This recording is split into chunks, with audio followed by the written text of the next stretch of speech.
घर घर नाली घर घर गैस, जिसकी लाठी उसकी भैंस। प्रधानमंत्री जी के हाथ में ईडी है, प्रधानमंत्री जी के हाथ में सीबीआई है। दुरुपयोग। बनेगा पकौड़ा, बनेगी चाय, स्कूल अस्पताल भाड़ में जाए। ये सिर्फ चाय बनाने की बात करते हैं और पकौड़ा तलने की बात तो करते हैं। किसकी विचारधारा बता रहे हैं, पहले बता तो भारतीय दीजिए। मोदी जी की जो विचारधारा है वो ये कहती है कि आम आदमी से मन की बात और अडानी जी से धन की बात। अरे हमसे करो ना, हमसे तो मन की बात। क्या हो रहा है देश में, फलाना हो रहा है देश में, क्या हो रहा है देश में, खामा हो रहा है देश में, महंगाई हो रही है और क्या हो रहा है।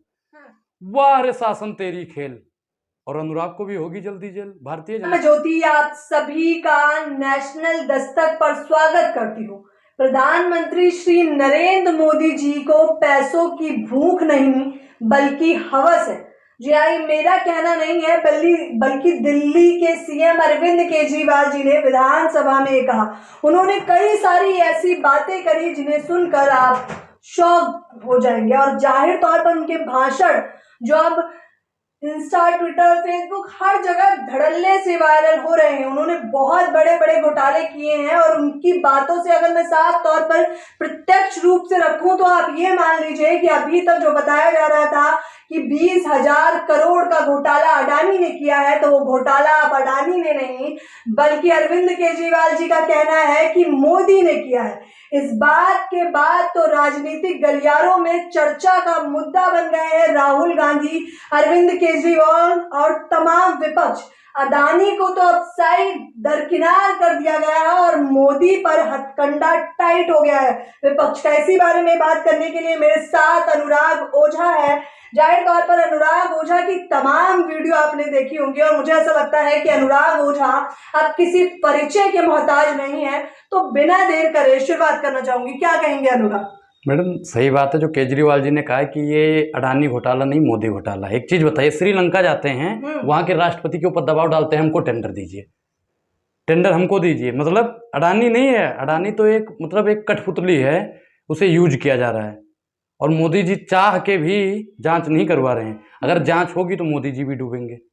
अच्छा, आप कह रहे हैं बचा रहे हैं वो बिल्कुल, अडानी को नहीं बल्कि खुद को बचा रहे हैं। ये अडानी क्या है, अडानी को तो 10-5% शेयर मिलता है। हाँ। मैडम मैं आपके चैनल पे मान लो इस पे नेशनल दस्तक पे मैं काम करता हूँ, हाँ। तो मुझे क्या भैया दिहाड़ी ही मिलेगी ना।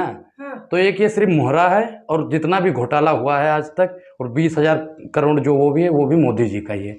हाँ। मोदी जी कहते हैं मैं तो फकीर हूँ। अगर फकीर हो तो एक अरबपति को बचा क्यों रहे हो? राहुल गांधी और देश के विपक्षी नेता गरीब को बचाना चाहते हैं, भारतीय जनता पार्टी अमीरों को बचाना चाहती है। हम देश बचाना चाहते हैं, वो चोर बचाना चाहती है। लेकिन सवाल तो अरविंद केजरीवाल जी ने भी किया था कि आखिरकार मोदी जी ऐसा क्यों करेंगे? ना परिवार है, ना बच्चे हैं। ये जो उन्होंने कहा ना कि पैसों की हवस होती है। हाँ। एक चीज बताइए, अडानी जी 2 नंबरी थे, अब उनको 1 नंबरी बनने की शौक रही होगी। मतलब अडानी जी को नहीं, मोदी जी को। हाँ। 1 नंबरी से भी ऊपर जाने की शौक रही होगी। हाँ। इसे मैडम हवस कहते हैं। लेकिन ये तो विपक्ष है, टारगेट करता ही रहता है, तथ्य कहाँ है इन बातों में? अच्छा, तो भारतीय जनता पार्टी और मोदी जी में अगर हिम्मत है तो जेपीसी की जांच बैठवाएं। हाँ। ईडी सीबीआई की जांच बैठवाएं। मोदी जी आप दीजिए ना हमको 24 घंटे के लिए ईडी और CBI. Madam Modi ji jail में चले जाएंगे। मोदी जी जेल में चले जाएंगे? नरेंद्र मोदी कह रहा हूँ, कभी कोई मोदी की भावना ठेस हो जाए। नरेंद्र मोदी देश के प्रधानमंत्री, हाँ। देश के गृह मंत्री, अडानी और भारतीय जनता पार्टी की दलाली करने वाले चाटुकार विपक्षी चैनल, जितने भी चैनल है ना, जो भारतीय जनता पार्टी मोदी जी वाह, मोदी जी वाह, मोदी जी वाह के नारे लगाते हैं, सारे चैनल वाले जाएंगे। अब विदेशों में कहते हैं ना मोदी जी वाह के नारे लग रहे हैं। भैया काहे चीज के नारे लग रहे हैं? मोदी जी थू के नारे लग रहे हैं विदेशों में। आपने देखा होगा कि अमेरिका की सांसद ने कहा कि गांधीवादी विचारधारा को भारतीय जनता पार्टी खत्म करना चाहती है। आपने देखा ही है कि ये भारतीय जनता पार्टी गांधीवादी विचारधारा भी लाए हैं, पूरी टिप्पणी करने के इरादे से आए हैं। बिल्कुल, घर घर नाली घर घर गैस, जिसकी लाठी उसकी भैंस। प्रधानमंत्री जी के हाथ में ईडी है, प्रधानमंत्री जी के हाथ में सीबीआई है। दुरुपयोग। बनेगा पकौड़ा, बनेगी चाय, स्कूल अस्पताल भाड़ में जाए। ये सिर्फ चाय बनाने की बात करते हैं और पकौड़ा तलने की बात करते हैं। किसकी विचारधारा बता रहे हैं, पहले बता दो। भारतीय मोदी जी की जो विचारधारा है वो ये कहती है कि आम आदमी से मन की बात और अडानी जी से धन की बात। अरे हमसे करो ना, हमसे तो मन की बात। क्या हो रहा है देश में, फलाना हो रहा है देश में, क्या हो रहा है देश में, खामा हो रहा है देश में, महंगाई हो रही है और क्या हो रहा है। वाह रे शासन तेरी खेल, और अनुराग को भी होगी जल्दी जेल। भारतीय जनता पार्टी जो सच्चाई के साथ में रहेगा, ईमानदारी के साथ में रहेगा, उसको जेल भेजेंगे। अनुराग ये बड़ी बात कह रहे हैं आप कि आपको जेल होगी, आपको पता है? बिल्कुल पता है मुझे। 2024 से पहले भारतीय जनता पार्टी वाले जेल में भिजवा देंगे। हाँ, क्यों? आपको भी कोई कॉल आ गया, संपर्क हो गया? देखिए मोदी जी मेरे सपने में आए थे उन्होंने कहा कि अनुराग देखो जो तुम कर रहे हो बहुत गलत है। तुमने कहा मोदी जी कैसे? कह रहे तुम हमेशा गलत करते हो, मेरी नीतियों का विरोध करते हो। तो मैंने कहा मोदी जी मैं तलवे चाटूं? कह रहे नहीं, तलवे चाटने वालों को तो मैंने रख रखा है।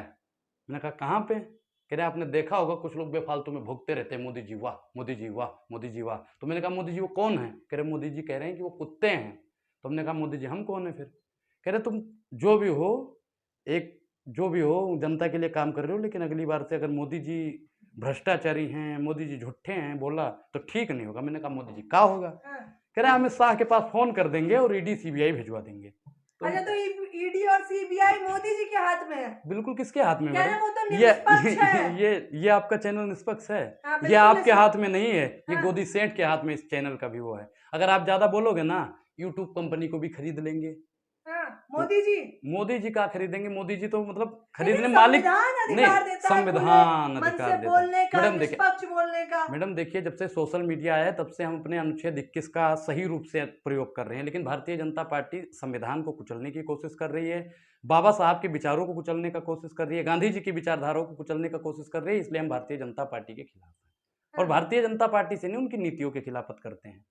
तो क्या लग रहा है अब क्या होगा? क्या है समापन की ओर तो कांग्रेस बढ़ चली हाँ, है। भाजपा मुक्त भारत बन जाएगा मैडम 24 में, देखना समापन की ओर चल रहा है मैडम। एक होता है घमंड, हाँ। और घमंड रावण का नहीं चला तो भारतीय जनता पार्टी का चलने वाला नहीं है। मोदी जी ने अब अति कर दी, अति कहते हैं जिसे, कि बहुत हो गया मोदी जी अब और नहीं आघात करो, और जनता से कहना चाहते हैं मोदी जी 24 में जो भाषा समझ सके उस भाषा में बात तो करो। कौन सी भाषा समझते हैं? क्योंकि मोदी जी तो प्रेम की भाषा समझते हैं, प्रेम, स्नेह की भाषा समझते हैं। जिसने कभी प्रेम ही ना किया वो प्रेम की भाषा समझेगा? मोदी जी ने किससे प्रेम कर लिया भैया? जनता से प्रेम करते हैं, जनता से, देश से प्रेम जनता करते से हैं। प्रेम करते हैं मोदी जी। हाँ। मोदी जी जनता से प्रेम करते हैं। अगर वो जनता से प्रेम करते तो जनता पे काला कानून न थोपते। अगर किसानों से प्रेम करते तो 400 से ज्यादा किसानों को न मरवा देते। अगर महिलाओं से प्रेम करते तो भारतीय जनता पार्टी के नेता उन्हीं का बलात्कार न करते। अगर युवाओं से प्रेम करते तो धार्मिक प्रशासन उन पे कुटाई न करती। मैडम ये किससे प्रेम करते हैं? ये सिर्फ और सिर्फ उद्योगपतियों से प्रेम करते हैं, अरबपतियों से प्रेम करते हैं, बाकी किसी से नहीं। जिसे देश से प्रेम करना चाहिए वो अडानी जी से ये प्रेम कर रहे हैं। विपक्ष की बोली क्यों बोल रहे हैं आप? अच्छा एक चीज बताइए, हमने विपक्ष की बोली कहाँ बोल दी? अगर देश की भलाई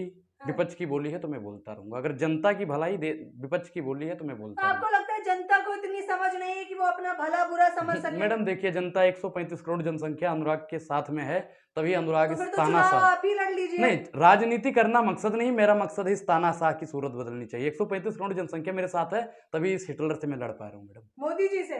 हिटलर है वो?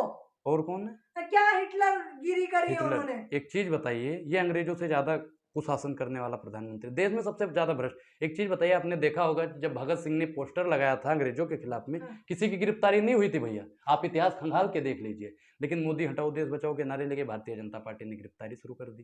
तो वही तो कह रहे, छवि बेकार कर रहे हैं। जब पता चल चुका अच्छा, है कि रास्ता छवि, साफ है, रास्ता तो अब साफ है। जानबूझ के मुद्दा बनाया जा रहा है। अच्छा, कह रहे हैं, और पीठ पीछे से वार कर रही है विपक्ष, सामने आ भी नहीं रहे। किसने लगाए हैं वो पोस्टर? सामने से भैया जो सवाल पूछता है उससे तो मोदी जी जुट जाते हैं। राहुल गांधी बहुत सवाल करते, तुम्हारी सदस्यता रद्द करवाएंगे, मानहानि का केस लगवाएंगे। अब मोदी जी पे मानहानि का केस अगर लग जाए, कोर्ट कितना सक्रिय हो जाता है ये बात भी हम देखेंगे अभी। तो मैडम वही तो आप भी कह रहे हैं, लगाइए, कांग्रेस ए को- मैडम आप भी लगाइए मानहानि का केस मोदी जी पे। मोदी जी पे? हाँ आप भी लगाइए। जनता को लगाना चाहिए। आप जनता नहीं हो, देश के नहीं हो, बताइए क्यों आप देश की लगाने बेटी हो कारण? नहीं, देश की बेटी हो नहीं हो। हाँ। भाइयों बहनों मित्रों, बेटी पढ़ाओ और बेटी पढ़ाओ, देश की तमाम बेटियों का अपमान किया, इन पे मानहानि का केस लगना चाहिए। युवाओं के लिए पकौड़ा योजना कर दिया, मैं तो कहता हूँ जितने भी युवा भाई हैं इन पे केस लगा दें। 4 साल युवाओं के लिए भी कुछ लिखा है तो सुना दीजिए। युवाओं को मैडम देखो, जब हम कब्रिस्तान से भी होकर गुजरते हैं ना तो मुर्दे भी पूछते हैं भैया क्या हुआ, नौकरियां मिली? तो युवाओं की ऐसी हालत कर दी है कि जब वो कब्रिस्तान से भी गुजरते हैं तो मुर्दे भी उठकर पूछते हैं और हंसते हैं कि नौकरी नहीं मिली ना। और हम कहा लगाते हैं, मैडम आपने देखा होगा जिनके कच्चे फटे हुए हैं, आपने देखा भी होगा, और वो भी ट्विटर पे टेक करते हैं मैं भी चौकीदार हूँ। कौन सा चौकीदार भैया? बाप दादा राशन की कतार में खड़े हैं, लिखते हैं मैं भी चौकीदार हूँ। जिस दिन अपने घर की हालत जान जाएंगे ना, चौकीदार पना निकल जाएगा। चौकीदार ही चोर है, चौकीदार ही भ्रष्ट है। आप भी यही मानते हैं? बिल्कुल। अच्छा, किसानों के लिए भी कुछ लिखा मैडम है? किसानों का क्या, किसानों को तो मैडम बर्बाद ही कर दिया इन्होंने। हाँ। किसानों को तो सबसे ज्यादा बर्बाद कर, भाइयों बहनों मित्रों, मेरा जवान मेरा किसान मोदी जी कहते हाँ हैं। अरे मेरा जवान मेरा किसान, किसानों की बात करते हैं ये। हाँ। मोदी जी अगर 2014 से पहले अपना भाषण सुन लेंगे ना मैडम, अपने आप को भी वोट देने से कतराने लगेंगे। भाइयों बहनों मित्रों, बेच रहे हैं भारत को, खामोश में कैसे हो जाऊं? मैं देश नहीं झुकने दूंगा, मैं देश नहीं बिकने दूंगा।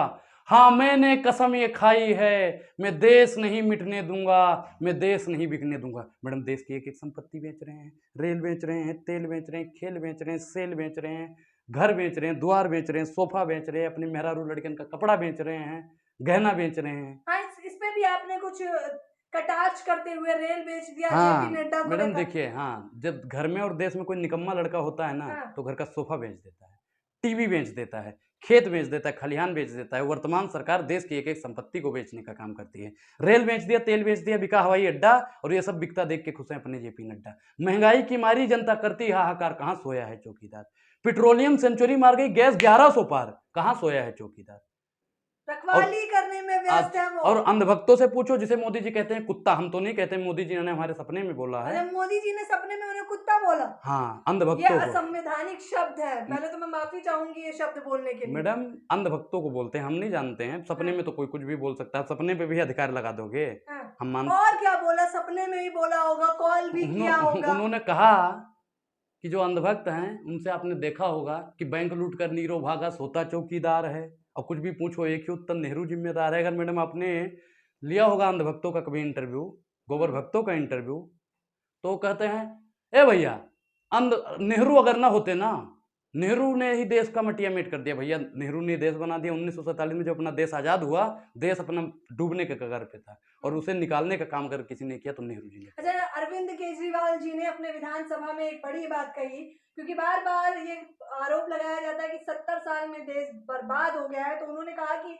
70 साल में कांग्रेस ने देश को जितना नहीं लूटा, भारतीय उससे जनता पार्टी ने अधिक 7 सालों में उतना लूट लिया। 9 सालों में। हाँ। अरे मैडम 7-8 साल में उतना लूट लिया, 9 साल में तो देश का मटिया मेटी कर दिया, 7 साल में उतना ही लूट लिया पहले ही शासन में मोदी जी ने। हाँ। एक चीज बताइए कि 55 लाख करोड़ रुपए का उन्होंने कर्जा लिया था, 67 सालों में 3-4 सरकारें आई गई, और भारतीय जनता पार्टी ने अकेले उससे ज्यादा कर्जा ले लिया, 85 लाख करोड़। अब कहाँ गया मोदी जी ये पैसा? पूछता है भारत, और आप जैसी दोहरी शकल पे थूकता है भारत, मोदी जी पर ऐसी नीतियों पर थूकता है भारत।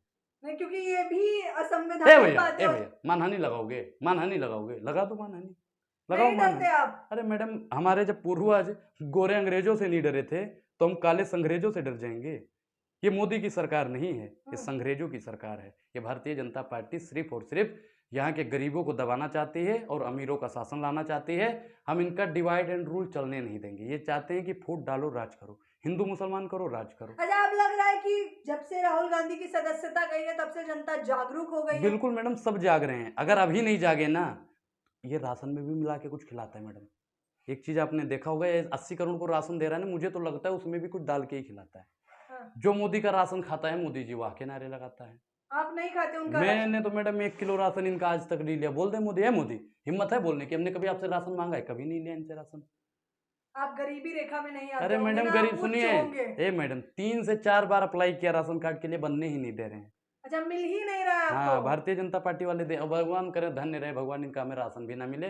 नहीं तो ऐसी कोई दवाई दे देंगे ना, मर जाऊंगा, हम घर भर मर जाएंगे। या ऐसा कुछ डाल देंगे ना, कहेंगे ये अनुराग का राशन है, इस पर थैली में डालेंगे, कहेंगे घी है इसमें, और रहेगा जहर, और तो हमें इनका थैली में ये भी लिखा होगा धन्यवाद मोदी जी। अरे मैडम मैंने क्या कहा कि जनता का सारा पैसा विज्ञापन पे लगा दिया, और जनता ने हिसाब पूछा तो वही राशन बता दिया। 5 किलो राशन पे इतना गुमान है जनता हाँ, का। बहुत अच्छी तरीके से इन्होंने कहा कि जनता ने जब हिसाब पूछा तो राशन बता दिया। बिल्कुल हाँ, वही तो बता जाहिर दिया। तौर पर देखिए, अनुराग ओझा बता रहे हैं कि जो 80 करोड़ का राशन, जिसे देकर भारतीय जनता पार्टी बेहद गदगद हो जाती है और ये कहती है कि देखिए हम तमाम लोगों को राशन मुफ्त दे रहे हैं और 2024 तक देंगे। तो इनका मानना यह है कि 24 में बीजेपी का सुपड़ा साफ होने वाला है, क्योंकि इस प्रकार से एकजुटता विपक्ष में जिस कदर आपको इन दिनों देखने को मिल रही है, शायद ही आपने कभी देखी होगी। गांधी परिवार में ये पहली बार सदस्यता नहीं गई है, लेकिन ये सदस्यता ने जितनी राजनीतिक गलियारों में तूल पकड़ी है, शायद ही किसी और अन्य मुद्दे ने पकड़ी होगी। आप देखिए एक एक करके किस प्रकार से खुलासे हो रहे हैं लगातार, और ये खुलासे कहां तक जाएंगे, 2024 में किसको जिताएंगे, सवाल हर एक इंटरव्यू में यही खड़ा होता है। क्या इस पूरी खबर के बारे में आपकी क्या राय है, मुझे बताना बिल्कुल ना भूलें। कैमरा पर्सन तोहिद के साथ ज्योति, नेशनल दस्तक। धन्यवाद। धन्यवाद।